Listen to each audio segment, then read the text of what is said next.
আজি চৰাইপৰা গাঁৱত বিজেপিৰ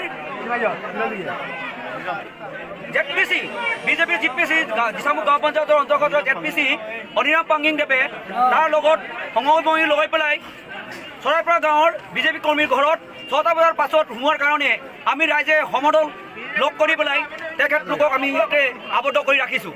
এয়া চাওক বিজেপিৰ গাড়ী লৈ আহিছে, গাড়ী নম্বৰ আপোনালোকে চাওক, এয়া পুলিচ প্ৰশাসন আছে, যুৱ মৰ্চাৰ বিজেপি যুৱ মৰ্চাৰ মানুহ আৰু তেখেতলোকে ইয়াত পইচা বিলাবলৈ আহিছে আৰু মানুহ আক্ৰমণ কৰিবলৈ আহিছে।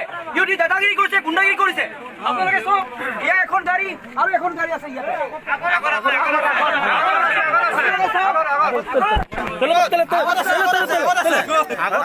যুৱ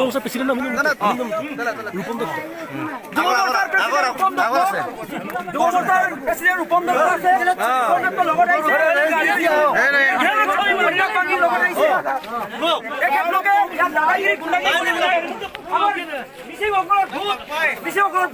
তেখেতলোকে পইচাৰে কিনিবলৈ আহিছে। তেখেতলোকে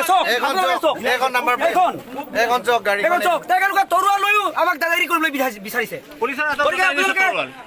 প্ৰশাসনক নমনাকৈ, সংবিধানক নমনাকৈ, গণতন্ত্ৰক নমনাকৈ তেখেতলোকে নিজস্বভাৱে এই অসম চৰকাৰখনক, অসমৰ মানুহক, অসম চৰকাৰে আমাৰ অসমৰ মানুহক বুৰ্বক বনাবলৈ বিচাৰিছে।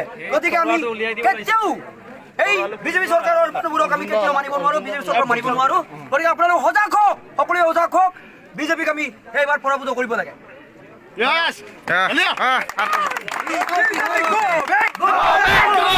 BJP go back!